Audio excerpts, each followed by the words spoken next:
Silakan Yang Berhormat Tuan Cha Kichin, Yang Berhormat Rasah. Salam Malaysia Madani. Terima kasih Datuk Yang Di-Pertua.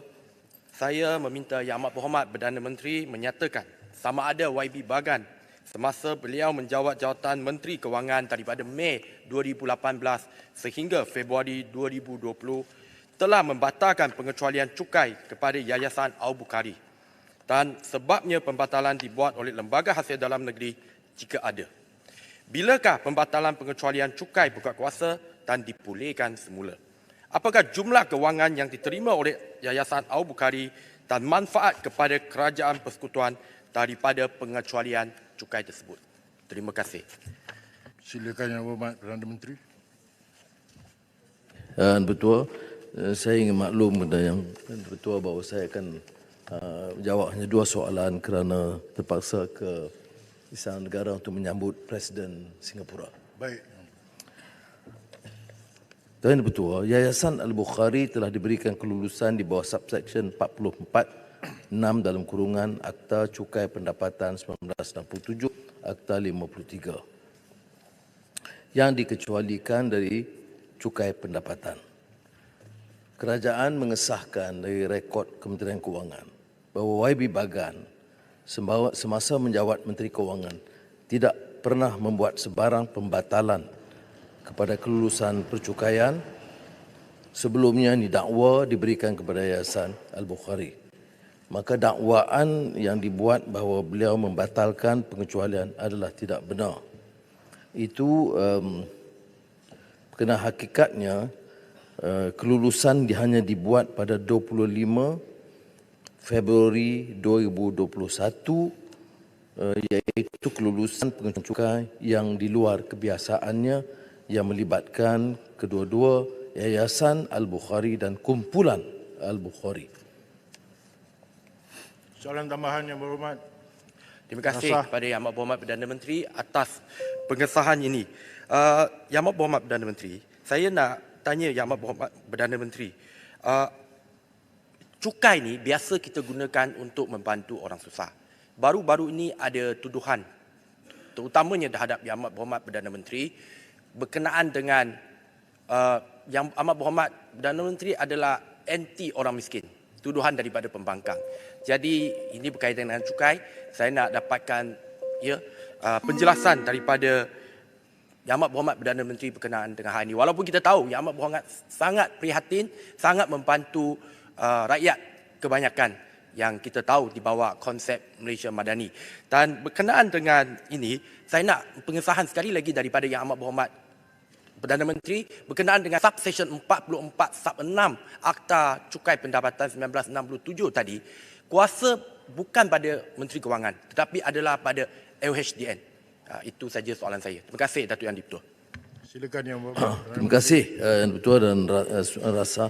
Memang kuasa pengecualian mengikut 44(6) dan kurungan bukan kuasa menteri atau Perdana Menteri. Ia kuasa mutlak Ketua Pengarah Lembaga Hasil Dalam Negeri. Mengenai kaedah yang dibangkitkan, saya telah jelaskan bahawa itu bukan perkara yang biasa dalam rekod Kementerian Kewangan. Saya tidak boleh panjangkan kerana kes ini masih dalam siasatan dan tindakan SPRM dan Mahkamah. Cuma pendekatan kita tentu berbeza dari dulu, iaitu meminta syarikat-syarikat besar memindahkan kewangan besar, memberi pengecualian dan kemudian menderma kepada parti atau perseorangan. Saya memilih memanggil Tan Sri Said Mokhtar memberi jaminan sokongan kepada syarikat projek-projek yang menerima manfaat kepada negara dan bagi kepentingan pesawah miskin, kerana ini terlibat dengan benar, minta dia derma kepada pesawah secara langsung. Jadi 60 juta ringgit kepada pesawah dan 30% keuntungan yang dia catat selama lebih 20 tahun. Inilah pertama kali kita minta beliau beri 30% keuntungan bersih kepada pesawah padi. Jadi ada pendekatan berbeza. Satu boleh serah kepada parti, satu serah kepada pesawah padi. Saya pilih untuk serah pada pesawah padi.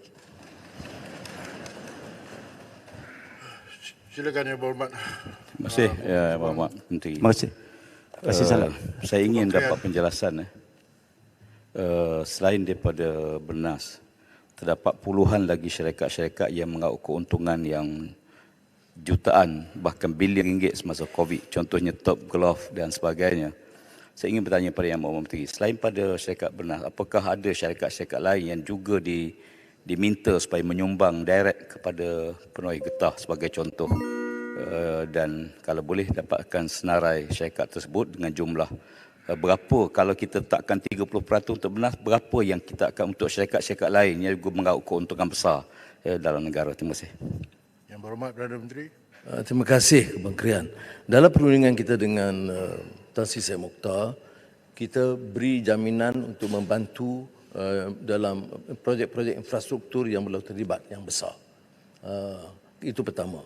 Keduanya, setakat ini ada senarai 60 syarikat-syarikat gergasi termasuk multinasional yang diminta menampung pembiayaan TVET umpamanya. Ya. Jadi dia ambil alih sebahagian dan membantu menyelenggara, melatih dengan kos syarikat. Saya tak ingat sepenuhnya, tetapi termasuk Sunway, Berjaya, syarikat-syarikat terlibat dalam Associated Chinese Chamber of Commerce, Tenaga Telekom, syarikat JLC, IC juga, tetapi banyak syarikat-syarikat yang saya sebut tadi lah, di antaranya Sunway, Berjaya. Kalau Yang Berhormat perlu, saya boleh sediakan senarai 60 syarikat yang sebagai contoh untuk TVET, ya, yang telah dilakukan. Jadi dari ini sebenarnya kumpulan Al-Bukhari juga telah menawar untuk membantu, umpamanya mengambil alih TVET di Pekan kerana Proton berproduksi itu dan juga Tanjung Malim. Jadi pendekatan kita ialah meminta syarikat-syarikat membantu langsung sama ada projek-projek rakyat miskin atau dalam kes ini secara khusus TVET, kerana TVET itu latih anak-anak muda kita, majoriti Melayu, Bumi Putera, untuk meningkatkan kemahiran, mendapat peluang pekerjaan yang lebih baik dan upah atau gaji yang lebih tinggi. Terima kasih Yang Berhormat Perdana Menteri. Kita beransur kepada soalan yang kedua.